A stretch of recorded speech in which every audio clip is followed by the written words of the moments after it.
서울의 3월은 여전히 쌀쌀했습니다. 강남의 고층 빌딩들은 이른 아침부터 불을 밝히기 시작했고 박민호도 7시부터 사무실에 앉아 있었습니다. 그는 대기업 영업팀 팀장이었습니다. 38살, 회색 정장 차림의 단정한 체격이었습니다. 책상 위 컴퓨터에는 1분기 보고서가 표시되어 있었습니다. 민호는 식은 커피를 한 모금 마시고 창밖을 바라봤습니다. 하늘은 잿빛이었고 아직 햇살의 기미는 없었습니다. 그는 성수동의 방 3개짜리 아파트에 살고 있었습니다. 아내 이소연은 같은 회사 인사팀에서 일했습니다. 두 사람은 결혼한 지 8년이 되었고 초등학교 2학년인 민지라는 딸이 있었습니다. 민호는 매일 아침 6시에 일어나 딸의 아침을 준비했습니다. 소연은 늦게 귀가하는 편이라 민지 등하교는 대부분 그가 담당했습니다. 생활은 일정한 리듬으로 흘러갔지만 어딘가에서 무언가가 조용히 변하고 있었습니다. 그날 저녁 민호는 8시에 집에 도착했습니다. 민지는 식탁에 혼자 앉아 있었고 점심 도시락은 가방 속에 그대로 있었습니다. 천장 조명이 아이의 얼굴을 비추며 눈 아래 작은 그림자를 만들었습니다. 민호는 조끼를 벗고 딸 옆에 앉았습니다. 아빠 왔어? 밥 먹었니? 엄마 기다렸어요. 민지의 목소리는 작고 가벼웠습니다. 원망은 없었습니다. 민호는 냉장고를 열어 몇 가지 간단한 반찬을 꺼냈습니다. 계란을 부치고 밥을 데운 뒤 상에 차렸습니다. 부녀는 침묵 속에서 식사했습니다. 벽시계가 째깍거리고 숟가락이 그릇에 닿는 소리가 울렸습니다. 민호는 맞은편의 빈 의자를 보며 그 공허함이 점점 넓어지는 것을 느꼈습니다. 9시 반 휴대폰이 진동했습니다. 소연의 문자, 오늘 야근 처리 끝냈어요. 민호는 그 문장을 3번 읽었습니다. 글자는 명확했지만 어조는 차갑습니다. 딸을 묻는 말도 늦은 것에 대한 미안함도 없었습니다. 그는 답장을 입력했습니다. 그래. 조심해. 그리고 화면을 껐습니다. 회사에서는 소문이 돌기 시작했습니다. 회계팀 동료 한 명이 소연과 정우석 이사가 청담동 근처 작은 카페에 들어가는 것을 봤다고 했습니다. 다른 사람들은 두 사람이 자주 밤늦게까지 이어지는 개인 회의를 한다고 말했습니다. 민호는 신경 쓰지 않으려 했지만 복도에서 아내를 볼 때마다 그녀의 눈빛에서 낯선 무언가를 느꼈습니다. 어느 목요일 아침 민호는 차 열쇠를 가지러 소연의 가방을 열었습니다. 우연히 영수증 한 장이 눈에 들어왔습니다. 강남 근처 호텔, 법인카드로 결제. 날짜는 명확했습니다. 2주 전이었습니다. 민호는 거실 한가운데 서서 종이를 손에 쥐고 있었습니다. 창밖에서 자동차 경적 소리가 들려왔습니다. 그는 영수증을 접어 원래 자리에 놓았습니다. 하지만 그때부터 소연의 모든 행동이 눈에 띄기 시작했습니다. 그녀는 더 늦게 귀가했습니다. 휴대폰은 항상 뒤집어져 있었습니다. 민지가 엄마에게 전화하면 소연은 건성으로 대답하고 끊었습니다. 어느 저녁 딸이 물었습니다. 아빠, 엄마는 왜 나랑 밥 안 먹어요? 민호는 아이의 머리를 쓰다듬으며 목소리를 차분하게 유지했습니다. 엄마가 회사 일이 바빠서 그래. 엄마는 민지 많이 사랑해. 하지만 그 자신도 자기 말을 믿지 못했습니다. 민지는 고개를 끄덕이고 다시 텔레비전을 봤습니다. 아이의 눈에는 여전히 기대가 빛났지만 이미 부재에 익숙해지기 시작했습니다. 주말에 민호는 민지를 한강공원에 데려갔습니다. 날씨는 화창했고 바람은 시원했습니다. 아이는 잔디밭에서 뛰어놀았고 맑은 웃음소리가 울렸습니다. 민호는 돌 벤치에 앉아 딸을 바라봤습니다. 옆에는 다른 가족들도 산책하고 있었습니다. 부모들은 손을 잡고 아이들은 주변을 뛰어다녔습니다. 그는 그 그림이 더 이상 자신의 것이 아니라는 것을 깨달았습니다. 무언가가 내부에서 깨졌습니다. 천천히, 소리 없이, 하지만 복구할 수 없을 정도로요. 그날 밤 소연은 11시에 집에 돌아왔습니다. 그녀는 욕실에서 옷을 갈아입고 말 한마디 없이 침대에 누웠습니다. 민호는 등을 돌리고 누워 눈을 감았지만 잠들 수 없었습니다. 아내의 고른 숨소리가 들렸지만 거리감은 더욱 깊어졌습니다. 어둠 속에서 그는 스스로에게 물었습니다. 그들이 쌓아온 모든 것이 아직 의미가 있을까? 아니면 그저 껍데기일 뿐, 서서히 벗겨지고 있는 것일까? 다음 날 아침, 민호는 평소처럼 일찍 일어났습니다. 아침을 준비하고 민지를 깨운 뒤 학교에 데려다 줬습니다. 돌아오는 길에 그는 길가에 차를 세우고 지나가는 사람들을 봤습니다. 그들은 모두 어딘가로 가고 있었고 각자의 목적이 있었습니다. 하지만 그는 그 흐름 한가운데 멈춰서 있는 것 같았습니다. 다음 발걸음이 어디로 이어질지 알 수 없었습니다. 민호는 더 이상 기다리지 않기로 했습니다. 월요일 아침, 그는 평소보다 일찍 회사에 도착해 인사팀 근처 복도를 지나갔습니다. 소연의 자리는 비어 있었습니다. 책상 위에는 서류 몇 장과 빈 커피잔만 놓여 있었습니다. 민호는 발걸음을 멈추지 않고 자신의 사무실로 향했습니다. 하지만 그의 시선은 이미 다른 곳에 가 있었습니다. 점심시간, 민호는 회계팀 김태성을 만났습니다. 29살의 신입사원이었지만 회사 내부 소문에는 밝은 편이었습니다. 그들은 사옥 근처 작은 국밥집에서 마주 앉았습니다. 태성은 수저를 들다 말고 주변을 살폈습니다. 형님, 사실 말씀드리기 조심스러운데요. 말해봐. 회사에서 다들 이사님하고 형수님 얘기를 하고 있어요. 민호는 국물을 한 숟가락 떠서 입에 넣었습니다. 뜨거웠지만 삼켰습니다. 태성은 목소리를 낮췄습니다. 지난달부터 둘이 자주 야근한다고 하더라고요. 그런데 사무실엔 불이 꺼져 있었대요. 주차장 CCTV 보면 같은 차로 나가는 걸 본 사람도 있고요. 누가 봤는데? 경비 아저씨요. 그분이 저한테 넌지시 얘기하셨어요. 민호는 수저를 내려놓았습니다. 식욕이 사라졌습니다. 태성은 미안한 표정으로 고개를 숙였습니다. 형님, 제가 쓸데없는 말한 거면 죄송해요. 아니야. 고맙다. 민호는 계산을 마치고 밖으로 나왔습니다. 3월의 바람이 차가웠습니다. 그는 주머니에 손을 넣고 천천히 걸었습니다. 머릿속에는 태성의 말이 맴돌았습니다. 같은 차, 주차장, 불 꺼진 사무실. 모든 조각이 맞춰지기 시작했습니다. 그날 저녁 민호는 집에 일찍 들어갔습니다. 소연은 아직 돌아오지 않았습니다. 그는 아내의 서재로 갔습니다. 책장 뒤편 서랍을 열었습니다. 법인카드 명세서, 출장 보고서, 업무 수첩이 가지런히 정리되어 있었습니다. 민호는 천천히 페이지를 넘겼습니다.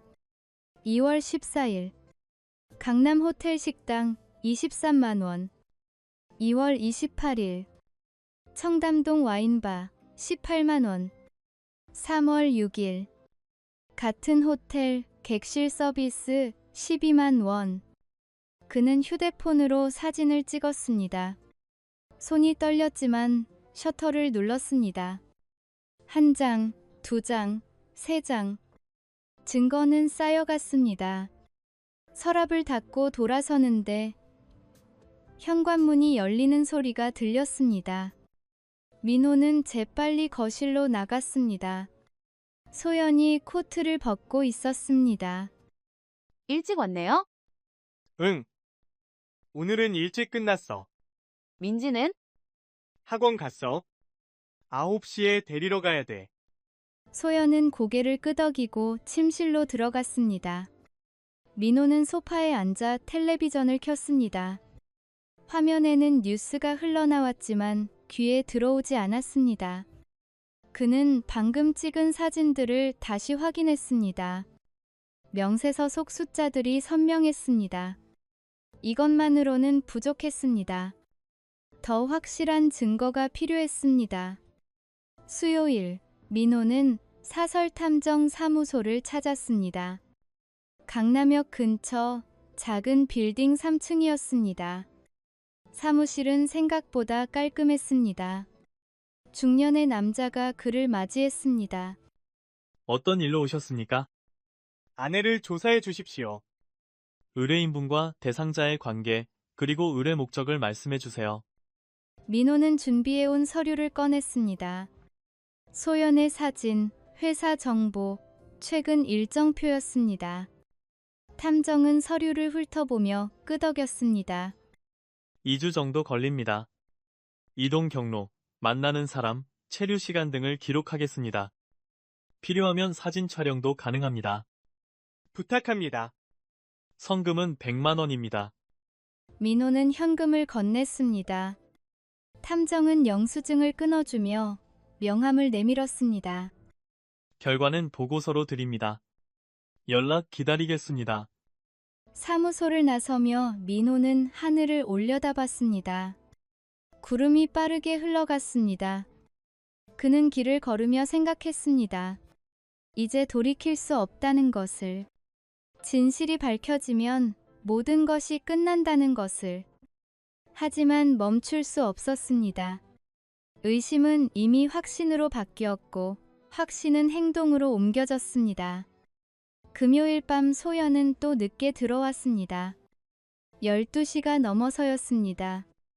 민호는 거실 소파에서 기다리고 있었습니다. 불을 켜지 않아서 어둠 속에 앉아 있는 모습이었습니다. 소연은 깜짝 놀라며 전등 스위치를 눌렀습니다. 왜 여기 있어요? 깜짝이야. 너 요즘 왜 이렇게 늦어? 말했잖아요? 프로젝트 때문에. 무슨 프로젝트? 소연은 잠시 말을 멈췄습니다. 그녀의 눈빛이 흔들렸습니다. 인사평가 시스템 개편이요? 이사님이랑 같이 진행하고 있어요. 정우석 이사? 네. 민호는 천천히 일어났습니다. 두 사람 사이의 거리는 불과 몇 걸음이었지만 보이지 않는 벽이 가로막고 있었습니다. 그 사람이랑 둘이서만 하는 건가? 팀 전체가 하는 거예요. 왜 이러세요? 아무것도 아니야. 피곤하면 먼저 자. 민호는 침실로 들어갔습니다. 소연은 그 자리에 서서 남편의 뒷모습을 봤습니다. 그녀의 손이 가방끈을 꽉 쥐었습니다. 하지만 아무 말도 하지 않았습니다. 일주일 뒤 탐정에게서 연락이 왔습니다. 민호는 다시 사무소를 찾았습니다. 책상 위에는 두꺼운 파일이 놓여 있었습니다. 탐정은 파일을 열어 사진들을 꺼냈습니다. 3월 20일 강남 호텔 주차장. 오후 7시 30분 진입, 다음날 오전 6시 퇴장. 사진 속에는 소연과 정우석이 나란히 걷는 모습이 찍혀 있었습니다. 두 사람은 웃고 있었습니다. 3월 22일 청담동 프렌치 레스토랑. 3시간 체류. 또 다른 사진. 창가 자리에 앉은 두 사람. 손을 마주 잡고 있었습니다. 3월 25일 같은 호텔. 이번에는 객실 이용 확인. 민호는 사진을 한 장씩 넘겼습니다. 감정이 솟아오르지 않았습니다. 대신 차가운 무언가가 가슴 속에 자리 잡았습니다. 탐정은 마지막 서류를 건넸습니다. 법인카드 사용 내역과 일정이 일치합니다. 보고서에 모두 정리해뒀습니다. 고맙습니다. 민호는 파일을 들고 사무소를 나왔습니다. 봄날의 햇살이 눈부셨습니다. 거리는 사람들로 붐볐습니다. 그는 차에 올라타 파일을 조수석에 놓았습니다. 손이 핸들을 꽉 쥐었습니다. 이제 알았습니다. 의심은 진실이 되었습니다. 배신은 증명되었습니다. 그는 시동을 걸었습니다. 앞으로 무엇을 해야 할지 명확했습니다. 더 이상 기다릴 이유가 없었습니다. 복수는 조용히, 그러나 확실하게 이루어질 것입니다. 민호는 도로로 차를 몰았습니다. 백미러 속 사무소 건물이 점점 멀어졌습니다. 민호는 강남역 근처 법무법인을 찾았습니다. 유리문을 밀고 들어서자 깔끔한 대기실이 나타났습니다. 접수 직원이 웃으며 인사했습니다. 예약하신 박민호 고객님이시죠? 네, 이쪽으로 오세요. 상담실은 조용했습니다. 책상 너머에 앉은 변호사는 50대 초반으로 보였습니다. 그는 민호가 건넨 파일을 펼쳤습니다. 사진, 명세서, 탐정 보고서를 차례로 확인했습니다. 표정은 변하지 않았습니다. 증거는 충분합니다. 혼인 파탄 사유로 인정받을 수 있어요. 이혼 소송 기간은 얼마나 걸립니까? 합의 이혼이면 한 달 안에 가능합니다. 재판 이혼이면 6개월에서 1년 정도 예상하셔야 합니다. 민호는 고개를 끄덕였습니다. 변호사는 서류철을 넘기며 계속 말했습니다. 자녀 양육권도 청구하시는 거죠? 당연합니다. 딸은 제가 키웁니다. 배우자의 부정행위와 양육 태만을 입증하면 승소 가능성이 높습니다. 다만 상대방도 변호사를 선임하면 다툼이 길어질 수 있어요. 상관없습니다. 끝까지 갈 겁니다. 변호사는 잠시 민호를 바라봤습니다. 그의 눈빛에는 흔들림이 없었습니다. 알겠습니다. 소장 작성에 일주일 정도 걸립니다. 접수되면 연락드리죠. 한 가지 더 있습니다. 말씀하세요. 상대 남자도 함께 처리할 수 있습니까? 변호사는 펜을 내려놓았습니다. 위자료 청구 소송을 별도로 제기할 수 있습니다. 간통죄는 폐지됐지만 민사상 손해배상은 가능해요. 다만 상대방이 기혼자라면 그쪽 배우자도 개입할 수 있습니다. 정우석 이사는 미혼입니다. 그럼 절차가 단순해집니다. 증거만 확실하면 됩니다. 민호는 파일에서 또 다른 서류를 꺼냈습니다. 호텔 출입 기록, 신용카드 사용 내역, 문자 메시지 캡처였습니다. 변호사는 한 장씩 검토했습니다. 이 정도면 충분합니다. 두 건 모두 진행하시겠습니까? 네, 그럼 착수금은 1,500만 원입니다. 민호는 계좌이체를 완료했습니다. 법무법인을 나서며 그는 하늘을 올려다봤습니다. 구름 한 점 없이 맑았습니다. 이제 시작이었습니다. 일주일 뒤 소연은 법원에서 온 우편물을 받았습니다. 이혼 소장과 위자료 청구서였습니다. 그녀는 거실 소파에 주저앉아 서류를 펼쳤습니다. 손이 떨렸습니다. 첨부된 증거 목록을 보는 순간 얼굴이 하얗게 변했습니다. 호텔 사진, 카드 명세서, 탐정 보고서. 모든 것이 낱낱이 기록되어 있었습니다. 저녁, 민호가 집에 들어왔을 때 소연은 식탁에 앉아 있었습니다. 서류가 그녀 앞에 놓여 있었습니다. 이게 뭐예요? 보면 알잖아. 설명 좀 해줘요. 설명할 것도 없어. 내가 변호사 선임했어. 소연은 일어섰습니다. 눈가가 붉어졌습니다. 당신, 언제부터 알았어요? 알 필요 있어? 중요한 건 증거야. 나한테 한 번이라도 물어봤어야죠. 민호는 가방을 내려놓고 소연을 똑바로 봤습니다. 물어봐서 뭐가 달라져? 부인할 거잖아. 그건 됐어. 변호사랑 얘기해. 나는 더 이상 할 말 없어. 민호는 침실로 들어가 문을 닫았습니다. 소연은 그 자리에 서서 주먹을 쥐었습니다. 눈물이 흘러내렸지만 이미 돌이킬 수 없다는 것을 알았습니다. 다음 날 회사는 술렁이었습니다. 인사팀 복도에는 사람들이 모여 속닥거렸습니다. 소연이 법무팀으로 호출됐다는 소문이 퍼졌습니다. 오전 10시 그녀는 법무팀장 앞에 앉았습니다. 책상 위에는 두꺼운 파일이 놓여 있었습니다. 이소연 대리, 이게 사실입니까? 무슨 말씀이신지. 팀장은 파일을 밀었습니다. 법인카드 부정 사용 내역, 허위 출장 보고서, 근태 기록이 정리되어 있었습니다. 법인카드로 개인 용도 지출, 출장 보고서의 허위 기재, 근무 시간 중 무단 이탈, 다 인정하시죠? 소연은 입술을 깨물었습니다. 변명할 말이 떠오르지 않았습니다. 정우석 이사와의 관계도 조사 중입니다. 회사 내부 규정 위반이에요.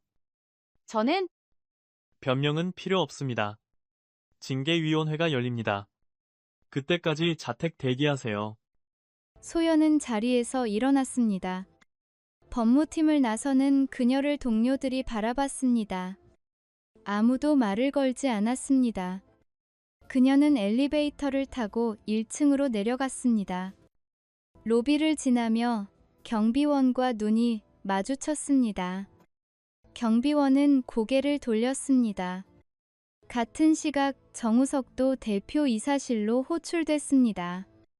그는 가죽 소파에 앉아 대표를 마주했습니다. 대표는 서류를 건넸습니다. 이게 뭡니까? 위자료 청구 소송입니다. 박민호 팀장이 제기했어요. 우석은 서류를 펼쳤습니다. 첨부된 사진을 보는 순간 얼굴이 굳었습니다. 회사 이미지에 심각한 타격입니다. 사퇴하시는 게 좋겠어요. 대표님, 제게 해명할 기회를. 해명으로 해결될 문제가 아닙니다. 언론에 알려지면 회사 전체가 흔들려요. 대표는 봉투를 밀었습니다. 사직서 양식입니다. 내일까지 제출하세요. 우석은 봉투를 쥐고 자리에서 일어났습니다. 복도를 걸으며 그는 휴대폰을 꺼냈습니다. 소연에게 전화를 걸었지만 받지 않았습니다. 문자를 보냈지만 답장이 없었습니다. 그는 엘리베이터 앞에 서서 멍하니 층수 표시를 봤습니다. 숫자가 내려갔습니다. Sir, Joe, Ba. 모든 것이 무너지고 있었습니다. 금요일 징계위원회가 열렸습니다. 소연은 회의실 문 앞에 섰습니다. 손이 떨렸지만 문을 밀고 들어갔습니다. 긴 테이블 너머에 5명의 임원이 앉아 있었습니다. 인사 담당 임원이 서류를 읽어내려갔습니다. 이소연 대리, 법인카드 부정 사용 15건, 허위 보고서 제출 8건, 사내 윤리 규정 위반 1건. 변론하실 내용 있으십니까? 소연은 고개를 숙였습니다. 목소리가 나오지 않았습니다. 변론이 없으시면 결정을 통보하겠습니다. 잠시 침묵이 흘렀습니다. 임원들이 서로 눈빛을 교환했습니다. 징계 결정. 즉시 해고. 소연은 무릎이 꺾이는 것을 느꼈습니다. 의자를 붙잡고 간신히 서 있었습니다. 인사 담당 임원이 서류를 건넸습니다. 인사 발령 통지서입니다. 오늘 자로 퇴직 처리됩니다. 소연은 서류를 받았습니다. 종이가 손에서 떨렸습니다. 회의실을 나서는 그녀의 뒷모습을 아무도 붙잡지 않았습니다. 그날 저녁, 민호는 민지와 함께 저녁을 먹었습니다.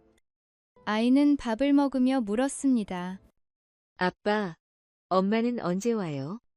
엄마는 한동안 못 올 것 같아. 왜요? 어른들 사정이 있어. 민지는 걱정 안 해도 돼. 민지는 고개를 끄덕이고 다시 밥을 먹었습니다. 민호는 딸의 머리를 쓰다듬었습니다. 창밖으로 봄밤이 깊어가고 있었습니다. 모든 것이 계획대로 진행되고 있었습니다. 이제 마지막 단계만 남았습니다. 소연은 아파트를 나왔습니다. 2개의 캐리어가 전부였습니다. 민호는 현관문 앞에 서서 그녀를 봤습니다. 말은 없었습니다. 소연은 엘리베이터 버튼을 눌렀습니다. 문이 열리고 닫혔습니다.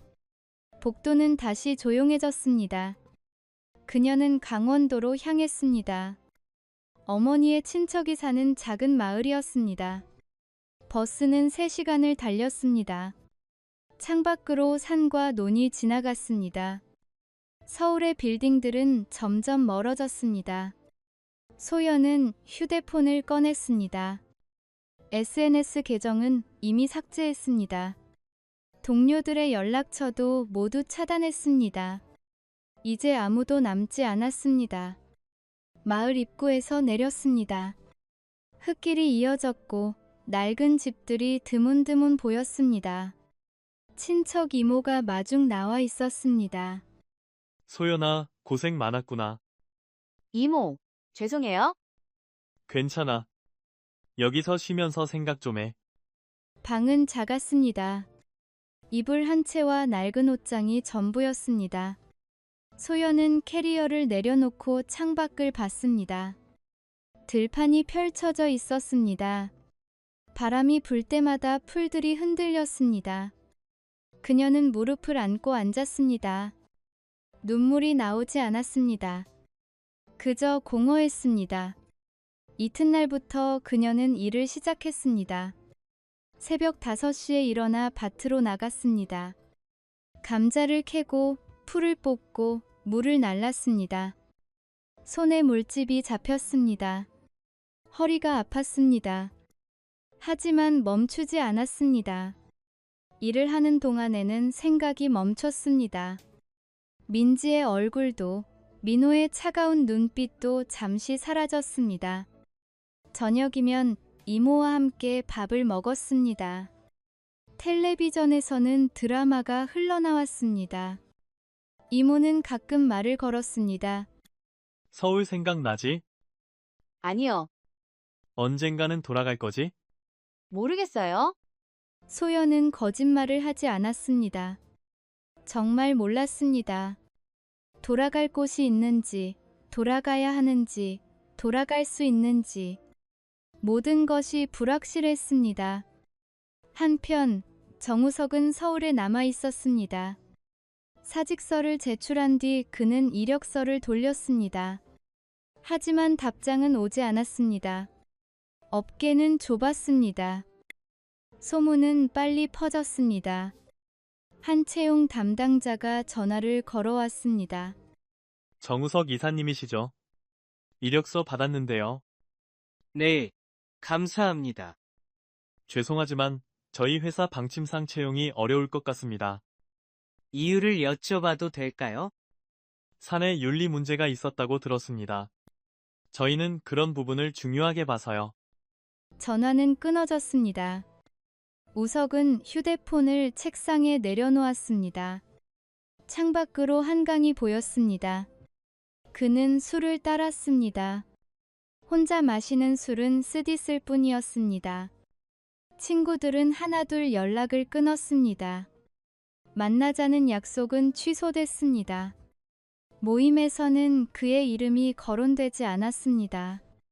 SNS에 올린 글에는 댓글이 달리지 않았습니다. 우석은 점점 고립됐습니다. 아침에 일어나도 갈 곳이 없었습니다. 저녁이 되어도 기다리는 사람이 없었습니다. 어느 날 저녁, 그는 소연에게 문자를 보냈습니다. 어디 있어? 한 번만 만나자. 답장은 오지 않았습니다. 다음 날도 그 다음 날도 침묵뿐이었습니다. 우석은 소주병을 기울이며 천장을 올려다봤습니다. 모든 것이 무너졌습니다. 직장도, 명예도, 관계도. 남은 건 빈방과 후회뿐이었습니다. 서울. 민호는 변호사 사무실에 앉아 있었습니다. 책상 위에는 판결문이 놓여 있었습니다. 위자료 5천만 원 판결 났습니다. 정우석 씨가 지급해야 합니다. 지급 능력은 있습니까? 실직 상태라 시간이 걸릴 겁니다. 강제 집행도 가능하지만 재산이 많지 않아요. 민호는 고개를 끄덕였습니다. 돈이 목적은 아니었습니다. 중요한 건 책임이었습니다. 대가를 치르게 하는 것이었습니다. 양육권은 어떻게 됐습니까? 단독 양육권 인정됐습니다. 배우자는 면접 교섭권만 갔습니다. 월 1회, 2시간 이내. 알겠습니다. 민호는 사무실을 나섰습니다. 봄은 끝나가고 여름이 다가오고 있었습니다. 거리의 나무들은 짙은 녹색으로 물들었습니다. 그는 천천히 걸으며 생각했습니다. 복수는 완성됐습니다. 소연은 일자리를 잃었고 우석은 명예를 잃었습니다. 그들은 각자의 대가를 치르고 있었습니다. 하지만 민호의 마음은 편하지 않았습니다. 승리했지만 기쁘지 않았습니다. 정의를 실현했지만 공허했습니다. 저녁, 집에 돌아와 민지와 마주 앉았습니다. 아이는 숙제를 하고 있었습니다. 아빠, 내일 학교에서 가족사진 가져오래요. 민호는 말문이 막혔습니다. 앨범을 꺼냈습니다. 사진 속에는 세 식구가 웃고 있었습니다. 그때는 행복했습니다. 아니, 행복하다고 믿었습니다. 민호는 사진을 오래 바라봤습니다. 이 사진 가져가도 돼? 응, 가져가. 민지는 사진을 받아들고 방으로 들어갔습니다. 민호는 홀로 거실에 남았습니다. 창밖으로 도시의 불빛이 반짝였습니다. 그는 소파에 기대어 눈을 감았습니다. 복수는 끝났습니다. 이제 무엇을 해야 할까요? 어떻게 살아가야 할까요? 강원도, 소연은 밤늦게 일을 마치고 방으로 돌아왔습니다. 거울 앞에 섰습니다. 얼굴은 햇볕에 그을렸고 손은 거칠어졌습니다. 서울에서의 그녀와는 완전히 달랐습니다. 그녀는 물통에 손을 씻으며 중얼거렸습니다. 이게 벌이구나. 이모가 문을 두드렸습니다. 소연아, 밥 먹자. 네, 곧 갈게요. 소연은 수건으로 얼굴을 닦았습니다. 거울 속 눈빛은 텅 비어 있었습니다. 하지만 살아야 했습니다. 먹고 자고 일하고 또 내일을 맞이해야 했습니다. 그것이 그녀에게 남은 유일한 선택이었습니다. 밤은 깊어갔습니다. 두 도시에서 두 사람은 각자의 어둠 속에 있었습니다. 한 사람은 빈 승리를 안고 한 사람은 무거운 죄책을 안고 봄은 지나가고 여름이 왔습니다. 계절은 바뀌었지만 상처는 아직 아물지 않았습니다. 8년이 흘렀습니다. 민지는 중학교 3학년이 되었습니다. 키가 훌쩍 컸고 얼굴에는 사춘기의 흔적이 남아 있었습니다. 민호는 여전히 같은 회사에서 일했습니다. 이제는 본부장이 되어 있었습니다. 머리에는 흰머리가 섞였고 얼굴에는 주름이 깊어졌습니다. 어느 토요일 오후 민지는 아버지와 함께 서울역 근처를 걸었습니다. 쇼핑을 마치고 카페로 향하던 길이었습니다. 사거리에서 신호를 기다리는데 민지가 갑자기 멈춰 섰습니다. 아빠, 저기. 민호가 시선을 따라가자 한 여인이 보였습니다. 50대 초반으로 보이는 여자였습니다. 낡은 점퍼에 운동화를 신고 있었습니다. 얼굴은 주름지고 거칠었습니다. 하지만 눈빛은 익숙했습니다. 소연이었습니다. 그녀는 마트 봉투를 들고 걷고 있었습니다. 민지를 발견하지 못했습니다. 아니, 보지 않으려 했는지도 몰랐습니다. 소연은 지하철 입구로 사라졌습니다. 민지는 그 자리에 서서 뒷모습을 바라봤습니다. 아빠, 엄마 맞죠? 응, 많이 늙으셨네요. 민호는 딸의 손을 잡았습니다. 그래. 세월이 흘렀으니까. 가서 인사할까요? 네, 마음대로 해. 민지는 고개를 저었습니다. 아니에요. 그냥 잘 사시는 것 같아서 다행이에요. 두 사람은 다시 걸었습니다. 카페에 앉아 음료를 주문했습니다. 민지는 창밖을 내다봤습니다. 아빠, 엄마 미워요? 민호는 커피를 한 모금 마셨습니다. 예전엔 미웠지.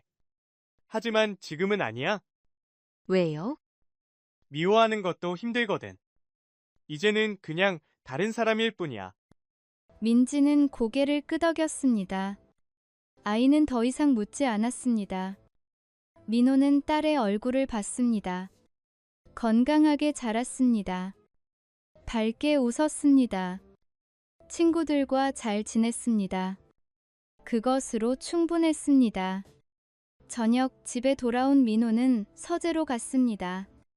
오래된 상자를 꺼냈습니다. 그 안에는 판결문, 사진, 편지들이 있었습니다. 그는 한 장씩 꺼내봤습니다. 8년 전의 분노와 고통이 종이 위에 남아 있었습니다. 하지만 이제는 그저 과거일 뿐이었습니다. 민호는 상자를 다시 닫았습니다. 그리고 쓰레기 봉투에 넣었습니다.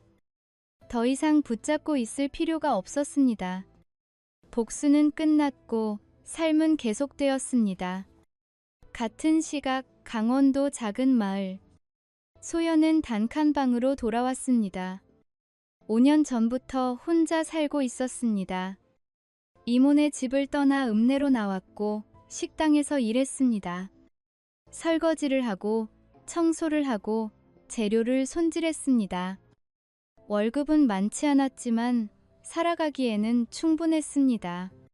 방 한쪽 벽에는 민지의 사진이 붙어 있었습니다. 초등학교 2학년 때 찍은 사진이었습니다. 소연은 매일 아침 그 사진에 인사했습니다. 민지야, 잘 지내니? 대답은 없었습니다.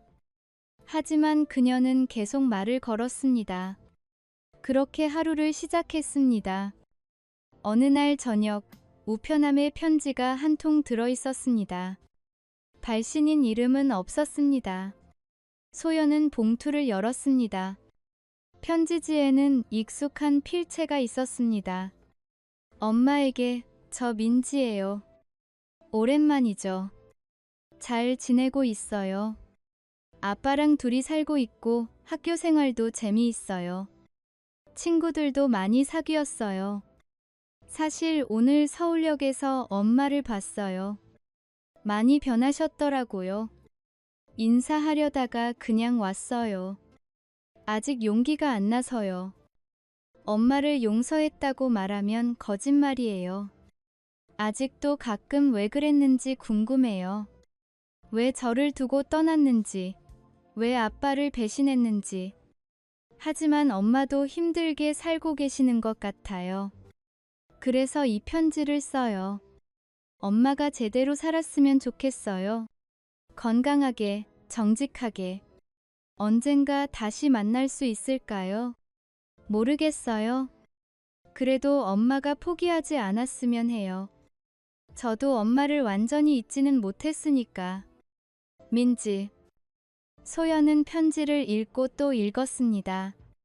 눈물이 흘러내렸습니다. 하지만 슬픔만은 아니었습니다. 딸이 잘 자라고 있다는 안도감. 아직 자신을 기억하고 있다는 위안. 그리고 언젠가 다시 만날 수 있을지도 모른다는 희망. 그녀는 편지를 가슴에 안았습니다. 오랜만에 온기를 느꼈습니다. 창밖으로 바람이 불어왔습니다. 봄바람이었습니다. 소연은 창문을 열었습니다.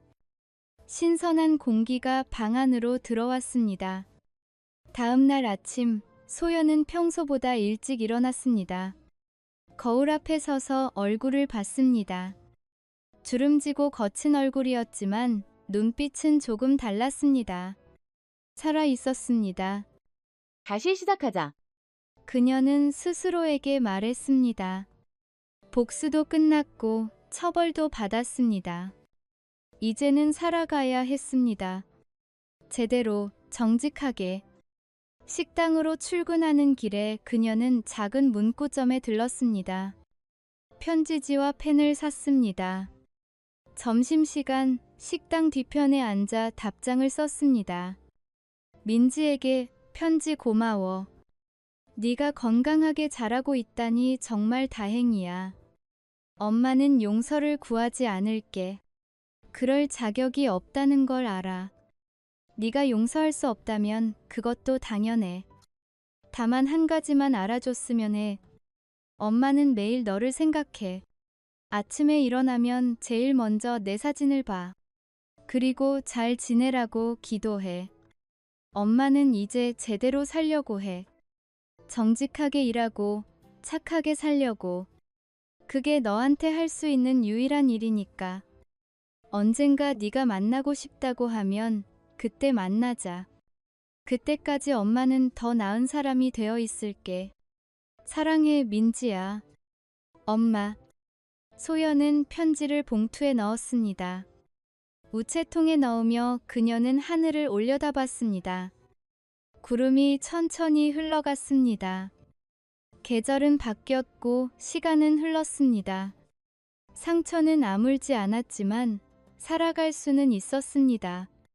서울, 민호는 회사에서 보고서를 검토하고 있었습니다. 후배가 커피를 가져왔습니다. 본부장님, 요즘 표정이 밝으세요. 그래? 네. 예전엔 좀 무서우셨는데. 민호는 웃었습니다. 후배가 나가고 그는 창밖을 봤습니다. 도시는 여전히 바빴습니다. 사람들은 각자의 삶을 살았습니다. 그도 그들 중 하나였습니다. 저녁 민지가 현관문을 열었습니다. 아빠, 다녀왔어요. 어서 와. 저녁 뭐 먹을래? 파스타요. 알았어. 두 사람은 함께 부엌으로 갔습니다.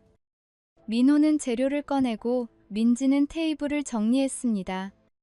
창밖으로 석양이 물들고 있었습니다. 봄은 깊어지고 여름이 다가오고 있었습니다. 용서는 쉽지 않았습니다. 망각도 불가능했습니다. 하지만 삶은 계속되었습니다. 상처를 안고 책임을 지고 한 걸음씩 앞으로 나아갔습니다.